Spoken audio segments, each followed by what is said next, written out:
Yo, la famille, j'espère que vous allez bien. Donc,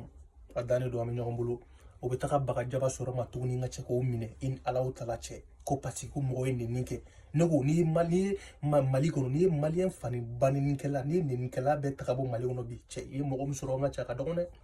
Mo be mo ni kanga. Para ci ko procureur mire. Procureur mi jaba mine ko procureur kilindi ajuwan ni jaba sirigi ale di gaspi no. Comme on croit dans les noms de des olu bemene ñoo fe ga jigi ni progrès ni rete progrès mta bara don ba bi exen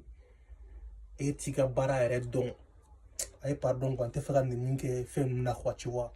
mogote mogo mineta mogote aramadi mineta nto sans preuve ni demseni fem nana ni mogo fem nana bibi na mali kono ni shin na mene di e mogo fagalawte zonte bingali kalawte o mam mogo shi ka u yedron nga cheka bago ma nga cheka u mine quoi pourquoi wa mali kono bes inu ki dadi tinto boto ko geni deli ni fengo di quoi mbalion kanga fierté ke mogo muna kanga mogo mu joro matinti kale na forara mali ba biexel o nu singa chekolu olu sama u soma kula jinga je kabru dinga kono hein mais non ni mola la ko di quoi ni mola la ko di quoi dien dongo de ko de bege mali kono mimi ara madin tabali ba mimi ara madin tabali ba quoi dire ni kuma me ko ngulu funna de quoi fania ko te fo ko te quoi ara madin mo bi ku se ko ge mali o ka ko ke quoi kuma dam na muna ko we ko jaba sura kai banin kai fanin ke in alaw talache anda sura kai fanin ke banin ke sa ko ngira snapchat di sans fait akara snapu di sans fait et puis akara conversation privée de kan do di conversation une capture d'écran ke ka boni ay it's like a mine ka jete ke bo defri sa ko ni fe on quoi non loi be fa be fe di aramadi loi be dien fa be fe di ka mine ka juger bien sûr mais ite mo mine direct la kata da trop parce que cd ke procureur ni o kuma mune kara mo do de ke procureur sikli me jone kuna en ibi ka damsinu pe mine ko do kaso de mena ibi ka be ni yang yi magaranga la jala dien dongo do ala kan kisinga na tanga a ameta ko duchi no ibi a do ngo fangatila bâtard ay paron tourner quoi ni deboro quoi non a dané do quoi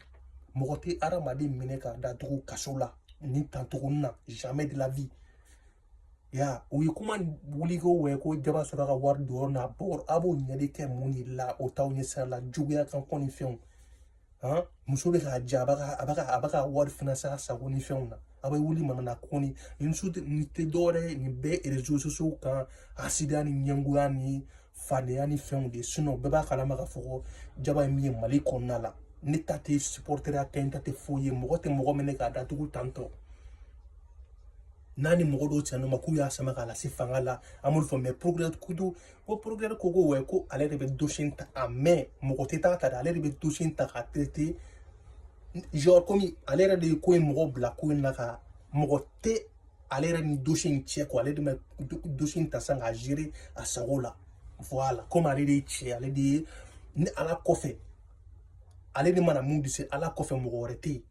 a kuma n'o sens de la quoi hein mɔgɔ kan ka minɛ cogo la malien bɛɛ choqué la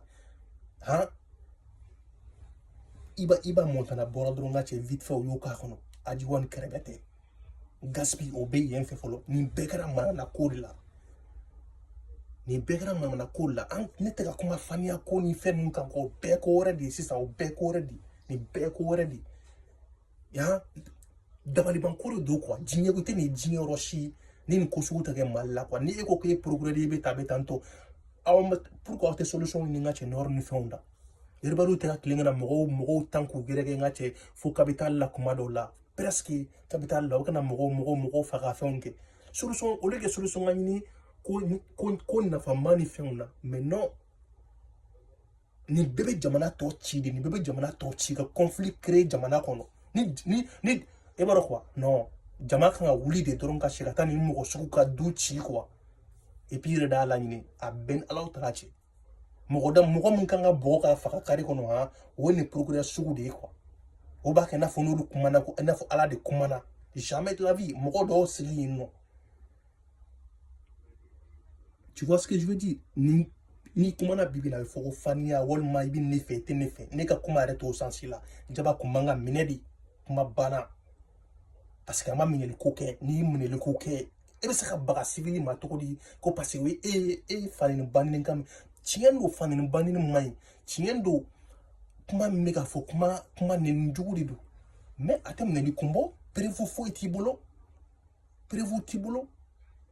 a ye mɔgɔ min fa n'a banni ni enquête de kɛ ka kow sigi sen k'a yira k'a fɔ ko franchement bon a ye nin kɛ a ye nin kɛ a nin kɛ a prévu bɛɛ filɛ bɔ a jo t'a la bɔ ani nin ka kan ani nin ka kan ani a ma nin kan ka kan a kan ka ne sara ou bien a bɛ taa kaso la a bɛ taa kaso la mais i tɛ mɔgɔ ta direct la ka taa bila kaso la o tɛ kɛ ni Mali yɛrɛ n'a ka Maliya tɛ ni Afrique n'a ka Afrikiya tɛ ɲɛmɔgɔ b'u yɛrɛ kɛ i n'a fɔ Alaw ya donc ne tɛna nin ko in jɛ an tɛna nin ko in jɛ tu vois Ala ka ji de kɛ ni fura ye ne bɛ min ɲini bɛɛ lajɛlen fɛ wallahi billahi ni maliyɛnw an si man ka nin ko sugu nin toléré u bɛna an ka sariw bɛɛ minɛ ka t'u bila kaso la ni non i mana faamu mun mago bɛ kaso la i mana faamu mun mago bɛ kaso la depuis Sidiki ta kɛra ka jigin na petit gima ninnu na n ka cɛ ka jigin fo ka na turu sa jaba de ma bisa bɛɛ yɛrɛ choquera ne kuma mɛn fɔlɔ ne ko non ko tiɲɛ tɛ quoi wala bila ne ko non ko tiɲɛ tɛ mais depuis ɲɛ b'a la a bɛ ka yɛlɛ n ko jɔn ka bɔ ka vidéo kunkuruni de nin ko in kan ten sa vas-y la bonne entendeur salut